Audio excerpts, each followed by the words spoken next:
नमस्कार, news for nation देख रहे हैं आप। मैं हूं आपके साथ रश्मि। जितन राम मांझी की तरफ से दिए गए विवादित बयान को लेकर अब बिहार की राजनीति गर्मा चुकी है। आपको बताएं कि बीजेपी की तरफ से ये कहा गया कि जितन राम मांझी का नाम बदलकर जितन राक्षस मांझी रख देना चाहिए। ऐसे में अब मांझी की पार्टी की तरफ से भी प्रतिक्रिया सामने आ चुकी है। आपको बताएं कि हम की तरफ से ये कहा गया है कि हरिभूषण ठाकुर बचौल का नाम बचौल नहीं बल्कि बकलोल होना चाहिए। आपको बताएं कि हम के प्रवक्ता जिनका नाम शिशिर कौंडिल्य है, उन्होंने कहा है कि हरिभूषण ठाकुर बचौल का नाम बचौल नहीं बल्कि बकलोल होना चाहिए, क्योंकि जिस तरह का बयान उन्होंने जितन राम मांझी के लिए दिया, जिस तरह से राक्षस शब्द का इस्तेमाल मांझी के लिए किया गया, ये आपत्तिजनक है। और यही वजह है कि अब हम की तरफ से भी ये प्रतिक्रिया सामने आई है। क्या कुछ कहना है शिशिर कौंडिल्य का, किस तरह से उन्होंने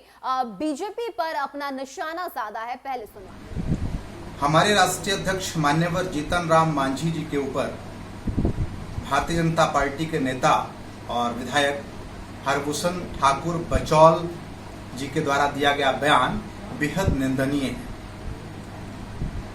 और मैं तो ये कहूंगा कि उनका नाम बचौल नहीं बल्कि बकलोल होना चाहिए। साफ तौर से हमारे राष्ट्रीय अध्यक्ष ने कहा है कि राम को एक महापुरुष के रूप में बांध करके समाज के सामने प्रस्तुत नहीं किया जा सकता, अपितु राम कौन, जो सब में रमण करता हो वही राम है। और रही बात सिलेबस में रामायण को शामिल करने की, तो हमारे राष्ट्रीय अध्यक्ष ने साफ तौर से यह कहा है कि रामायण में बहुत सारी बातें ज्ञानवर्धक है, इसीलिए बच्चों के सिलेबस में रामायण को शामिल किया जाना चाहिए।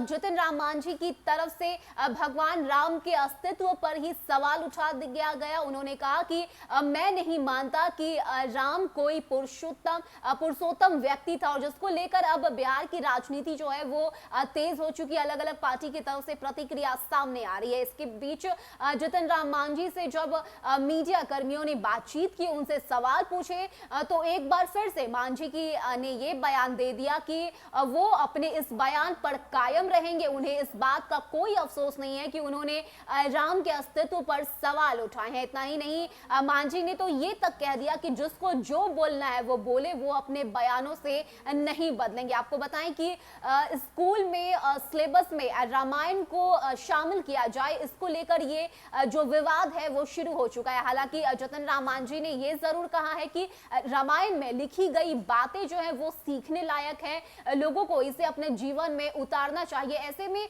स्कूल के सिलेबस में इसे शामिल करना चाहिए। लेकिन जिस तरह से उन्होंने भगवान राम के अस्तित्व पर सवाल खड़े किए, उसको लेकर अब लगातार अलग अलग पार्टी की तरफ से प्रतिक्रिया सामने आ रही है। आपको बताएं कि बीजेपी विधायक हरिभूषण ठाकुर बचौल ने जितन राम मांझी को राक्षस कह दिया, जिसके बाद ये विवाद शुरू हो गया। अब हम की तरफ से भी प्रतिक्रिया सामने आ गई है, जिसमें उन्होंने बचौल को बकलोल कर दिया है। तो लगातार ये भगवान राम को लेकर जो विवाद है वो अब बिहार की राजनीति में साफ दिखाई दे रहा है, और यही वजह है कि अलग अलग पार्टी की तरफ से अब प्रतिक्रिया सामने आ रही है। फिलहाल इतना ही। ज्यादा अपडेट्स के लिए आप बने रहिए न्यूज फॉर नेशन के साथ। नमस्कार।